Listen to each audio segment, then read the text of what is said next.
Bihar government के side से मैंने बीएसआरटीसी का बुकिंग किया था, लेकिन स्टाफ के द्वारा बताया गया कि ये जो सीट है ये ड्राइवर सीट है।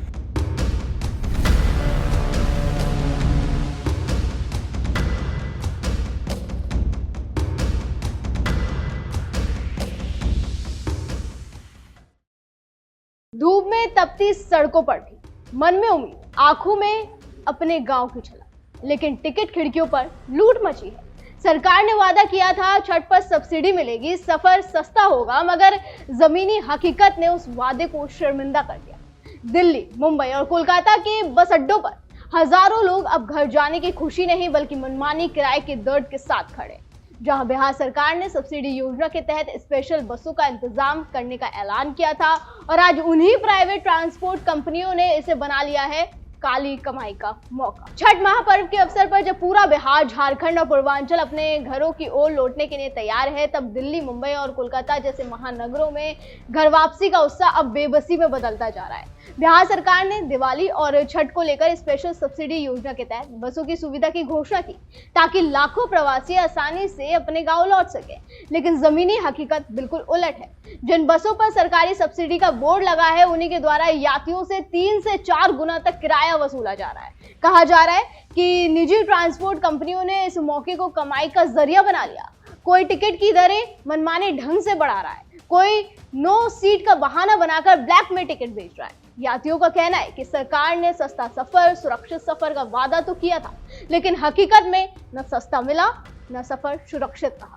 भीड़भाड़, ओवरलोडिंग और अव्यवस्था के बीच यात्रियों को अपने गांव तक पहुंचना अब एक जंग जैसा अनुभव लग रहा है। ट्रेनें और रोडवेज बसें भूसे की तरह भर कर चल रही हैं।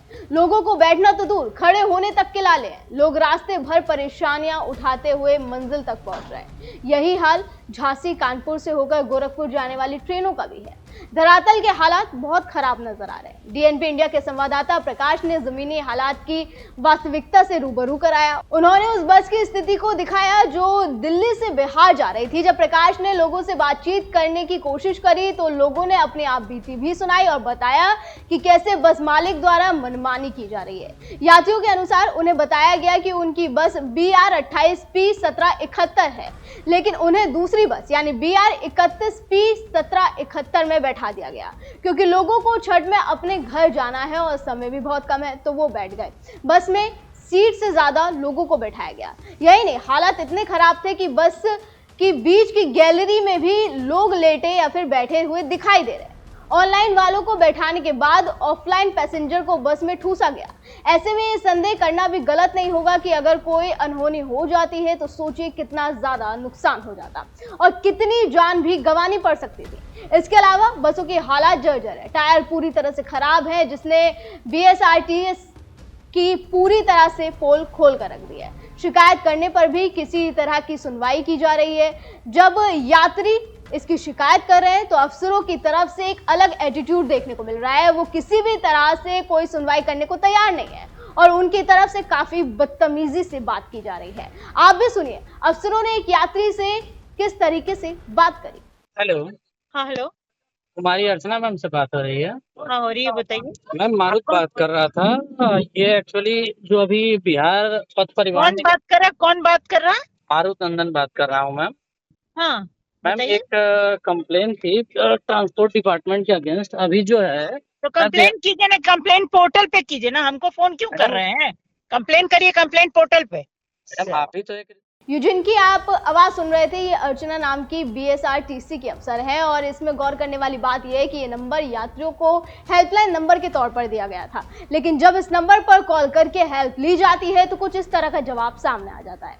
इसके अलावा जब डीएनपी इंडिया ने एक और यात्री से बात करी और उनसे उनकी दिक्कत पूछी तो उन्होंने बताया कि किस तरीके से उन्हें जुगाड़ कर ड्राइवर्स की सीट पर बैठा दिया गया। आप भी सुनिए पैसेंजर की आप बीती। आपका नाम बताइएगा। मेरा नाम मारुत नंदन है। मारुत जी, क्या हुआ है आपके साथ, जरा बताइए। हुआ ये कि बस नंबर जो बुक हुआ था बिहार गवर्नमेंट के साइड से, मैंने बीएसआरटीसी का बुकिंग किया था, लेकिन बस नंबर जो था मेरा BR28P 1771 नंबर की बस थी मेरी। उसके बाद जब मैं वहाँ मुझे कॉल आया कि आपको जो है मेरी बोर्डिंग थी आनंद विहार से, लेकिन उन्होंने बताया कि आपको बदरपुर से आपको बोर्ड करना होगा। मैंने कहा ठीक है। फिर मैंने यहाँ बदरपुर आके बोर्डिंग किया तो बताया गया कि नहीं 1771 BR 28 P 1771 बस पे आपको बोर्ड नहीं करना है, BR 31 P 1771 बस पे आपको बोर्ड करना है। उस बस पे मैंने बोर्ड किया। बोर्ड करने के बाद मेरी जो सीट थी LA1 थी, तो यहाँ स्टाफ के द्वारा बताया गया कि ये जो सीट है ये ड्राइवर सीट है, उस पर आपको बैठने नहीं दिया जाएगा। उसके बाद मैंने जब ऑनर से बात किया तो उन्होंने कहा कि आपको जाना है तो जाओ, अन्यथा आप पैसे रिटर्न कर लो। ऑनर मतलब जिसकी गाड़ी BSRTC थोड़े समय के लिए चला रहा हो। हाँ, अंडरटेकिंग की। ओके। उन्होंने कहा कि आपको जाना है जाओ, अन्यथा मत जाओ, मतलब उतर जाइए। उतर जाइए। फिर क्या व्यवस्था दी गई आपको? व्यवस्था दी गई कि आप शेयरिंग करके जाओ, दूसरा कोई ऑप्शन नहीं है। और ये सीट कैसी है देख लीजिए, ये सिंगल सीटर सीट है, स्लीपर सीट है। इनको एक और मतलब मेरे ही साथ इनको शेयर करना पड़ रहा है। मेरी L1 3 थी, मेरी भी बस चेंज हुई है। दरअसल इसमें अधिकतर पैसेंजर्स जो हैं वो दूसरे बस यानी BR 28 P 1771 के पैसेंजर थे, लेकिन उनको दूसरी गाड़ी में बिठाया गया और बताया गया कि जाएंगे तो जाइए, नहीं तो कोई बात नहीं। अच्छा, एक सब्सिडी वाली बात भी कही गई, क्या था वो? सब्सिडी वाली बात कही गई कि आप सब्सिडी भी लोगे और बस में सीट भी चाहिए आपको। सब्सिडी तो बिहार गवर्नमेंट दे रही है ना, सब्सिडी तो इनके पॉकेट से थोड़ी जा रही है, ऑनर के पॉकेट से। कुछ पैसेंजर को उतार भी दिया गया वो। और दूसरी एक चीज़ और है, जब मैंने बिहार गवर्नमेंट के डिप्टी सेक्रेटरी को मिस अर्चना को फ़ोन किया, उनके द्वारा बहुत ही बुरा रिस्पांस दिया गया। उनकी रिकॉर्डिंग भी है मेरे पास। ओके। उसके बाद जब मैंने BSRTC हेल्पलाइन पे कॉल किया गया, उन्होंने बोला कंप्लेन लिख ली गई है, कंप्लेन आगे फॉरवर्ड कर दी जाएगी। उसके बाद कोई रिस्पांस अभी तक नहीं आया। तो ये रिकॉर्डिंग है मेरे पास। बिहार सरकार का ये कहना है कि हमने छठ के लिए बहुत सारी बसें चलाई हैं और बहुत प्रीमियम बसें हैं। ये प्रीमियम बस के बारे में क्या कहेंगे आप? प्रीमियम बस के बारे में आप इसके दोनों पीछे के टायर चेक कर लें, दोनों टायर कटे हैं, कभी भी ब्लास्ट हो सकते हैं और आउट ऑफ कंट्रोल हो जाएंगे। और बस इतनी ओवरलोड है कि कितने पैसेंजरों की जान जा सकती है।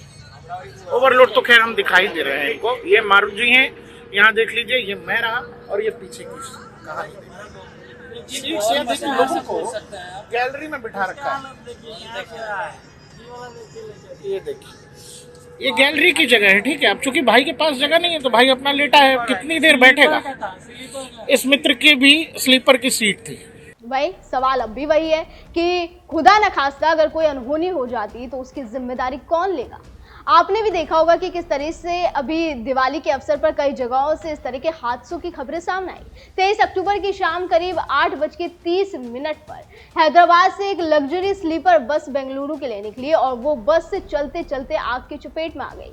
बस 40 लोग सवार थे बस में, जिसमें से ज्यादातर दिवाली की छुट्टियां मनाने अपने घर जा रहे थे। अचानक आग का गोला बनी इस बस में 20 लोग जिंदा जल गए और बाकी यात्री गंभीर रूप से घायल हुए। इससे कुछ दिन पहले जैसलमेर में भी चलती स्लीपर बस में आग लग गई थी, जिसमें लगभग सभी यात्री जिंदा झुलस गए थे। कहा जा रहा है कि यात्रियों में बस से निकलने की कोशिश भी करी, लेकिन वो नाकामयाब रहे। देखते ही देखते आग की लपटें बढ़ गई और वो उसकी चपेट में आ गए, जिसके बाद लंबे वक्त से स्लीपर बसों को चलता फिरता ताबूत बताकर बैन करने की मांग भी उठ रही है। लेकिन बंद करना तो दूर की बात, इसको बेहतर करने के लिए भी कोई ठोस कदम नहीं उठाया जा रहा है। इस सबको देखते हुए सवाल ये भी कि क्या स्लीपर बसों में बदलाव होना जरूरी नहीं है? क्या उस पैटर्न को बदलने की जरूरत नहीं है जो लंबे समय से चलता आ रहा है? क्योंकि आंकड़ों पर नजर डाली जाए तो पिछले 3 साल में स्लीपर बसों के 8 बड़े हादसों में 100 से ज्यादा लोगों को अपनी जान गंवानी पड़ी। इन 8 में से 7 हादसे रात के वक्त हुए, उसमें भी 7% हादसे रात 12 बजे से सुबह 6 बजे के बीच हुए। इससे पहले 3 जून 2022 को कर्नाटक में, 8 अक्टूबर 2022 को महाराष्ट्र के नासिक में, 1 जुलाई 2023 को महाराष्ट्र के ही मुंबई नागपुर एक्सप्रेसवे पर, नवंबर 2023 को जयपुर से दिल्ली जा रही एक स्लीपर बस में गुरुग्राम के पास आग लगी। गौर करने वाली बात यह है कि ज्यादातर मामलों में जान जाने का आंकड़ा इसलिए बढ़ा क्योंकि लोग समय पर बाहर ही नहीं निकल पाए। स्लीपर बसों के साथ हादसे ज्यादा होने और उनके जानलेवा बन जाने के 4 बड़ी वजहें हैं। पहला, स्लीपर बसों की बनावट, जिसकी वजह से हादसों में सवारियों का बाहर निकलना मुश्किल हो जाता है। बसों में कुल 30 से 36 बर्थ होती हैं। कुछ बसों में बर्थ की संख्या 36 से 40 भी होती है। हर बर्थ की लंबाई लगभग 6 फीट और चौड़ाई 2.6 फीट होती है। और कम जगह में ज्यादा बर्थ लगाने के चलते बर्थों के बीच की गैलरी में स्पेस कम हो जाता है। ज्यादातर बसों में 2 से फीट की ही गैलरी रह जाती है जिसमें एक समय में एक यात्री भी ठीक से चल नहीं सकता। नतीजा ये होता है कि हादसे के दौरान जब हड़बड़ाहट मचती है तो उस स्थिति में तेजी से एक से ज्यादा लोगों का बस से बाहर निकलना ही नामुमकिन हो जाता है। दूसरा, स्लीपर बसों का मटेरियल। एक्सीडेंट होने पर आग तेजी से फैलती है। स्लीपर बसों में एयर कंडीशनर यूनिट लगाने के लिए पूरी बस में वायरिंग करनी पड़ती है। एसी का मोटर और वायरिंग शॉर्ट सर्किट या एक्सीडेंट होने पर आसानी से आग पकड़ लेता है। इसके अलावा एक और बड़ा कारण ये है कि स्लीपर बसों के लंबे रूट। ज्यादातर स्लीपर बसें 300 से 1000 किलोमीटर या उससे ज्यादा का सफर रात में तय करती हैं। ऐसे में ड्राइवर के थकने और झपकी आ जाने की संभावना होती है। कई हादसों में ड्राइवर के सो जाने की बात कही गई, लिहाजा ये भी हादसे का एक बड़ा कारण बन जाता है। चौथा कारण, स्लीपर बसों का मॉडिफिकेशन। इमरजेंसी एग्जिट बंद होने से बचने की संभावना कम। एसी स्लीपर बसों के ट्रैवलिंग के बिजनेस में प्राइवेट ट्रैवलिंग कंपनियां हैं। इन कंपनियों की सैकड़ों गाड़ियां बिना रुके लगातार चलती रहती हैं। पुरानी बसों के रजिस्ट्रेशन, फर्जी fitness certificate, fire safety tools की कमी और पुरानी बसों में गैर कानूनी तरीके से एसी सिस्टम का मॉडिफिकेशन करने की शिकायत आती रही है। ऑटोमोटिव इंडस्ट्री स्टैंडर्ड्स के मानकों के तहत बसों के मॉडिफिकेशन का नियम है, लेकिन ज्यादातर मामलों में इन मानकों का ध्यान नहीं दिया जाता। मॉडिफिकेशन के चलते इनमें इमरजेंसी एग्जिट या तो हटा दिया जाता है या फिर बंद ही कर दिया जाता है और इन बदलावों के बाद ही इन हादसों के रेट में कुछ कमी की जा सकती है। लेकिन अफसोस की बात यह है कि जब मौसम त्योहारों का आता है, जब भारी संख्या में लोग सफर कर रहे होते हैं, तो ये खामियां और ज्यादा उभर कर आती हैं। दर्शकों, आपका इस खबर पर क्या कहना है हमें कमेंट करके जरूर बताएं। फिलहाल आज की वीडियो में बस इतना ही। अगली बार फिर होगी मुलाकात। आप देखते रहे GNP इंडिया, हर खबर भरोसे के साथ।